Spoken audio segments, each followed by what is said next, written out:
Now, while I have you, hopefully I don't get kicked off again. Let's look ahead to tomorrow really quickly, and looking at those final rounds. What needs need to be addressed tomorrow? Who's available? Are they just out of the count for wide receivers at this point? I just keep looking at our comments, and everybody is asking about wide receivers. So Sure. do you expect them to even go in that direction for the rest of the draft? Look, I like some of the wide receivers in day 3, and I think at this point in the draft, you can see the value maybe being there a little bit more later on in the draft with some of those guys. Just to name a few that I really thought stood out in film review, I still love Amon-Ra St. Brown. I think the league is soured a little bit on Amon-Ra St. Brown because he's not the most athletic and he's not the most explosive route runner in terms of vertical downfield speed.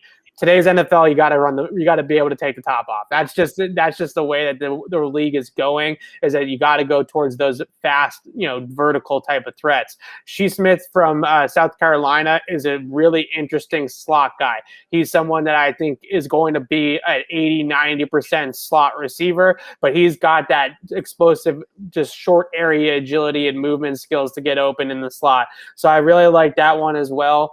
For the Patriots, a couple of the sleepers that I would look at, Amir Smith-Marset from Iowa, really, really smooth route runner. Not necessarily the fastest guy, so that's why he's coming into day 3 as well, but just kind of a smooth technician that understands how to get open at the line of scrimmage, understands how to use little subtle movements and stuff like that to create separation. I also really like Semi Fahaku from Stanford, who is 6'4" and ran a 4.4 in the 40-yard dash. So you got size, speed, prospect, really, really raw, right? Drops the ball a lot, takes too much time to get into his breaks and at the line of scrimmage, too much dancing. Just got to get into the route, right? Got to get into the route, got to get out of your break. If he can develop those types of things technique-wise, though, there are very few players that kind of show up on tape that are as fast as him in terms of day 3 talent. So he's somebody that I would definitely look at as well. Seth Williams from Auburn's a nice player too. If you want that outside X receiver, he's a big body target.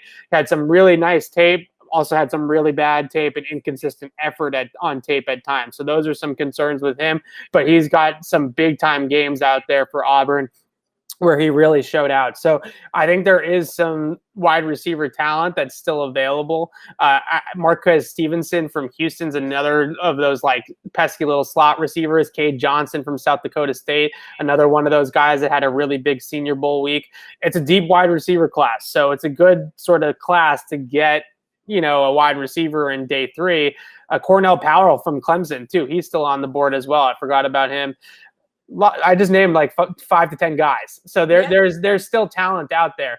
But I think the expectation for the player that they draft now has to dwindle a whole lot. Unless they take one at 120. If they take a guy that, some of these top available guys like a Taylor Wallace, like Amon-Ra St. Brown at 120, I think that we can have some reasonable expectations for a player like that.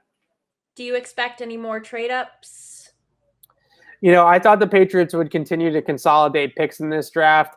We've talked about a lot the fact that there's not a whole lot of information on these guys. There's not a whole lot of medical information. There's not a whole lot of tape out there because of this pandemic season. A lot of seasons getting canceled or shortened or whatnot.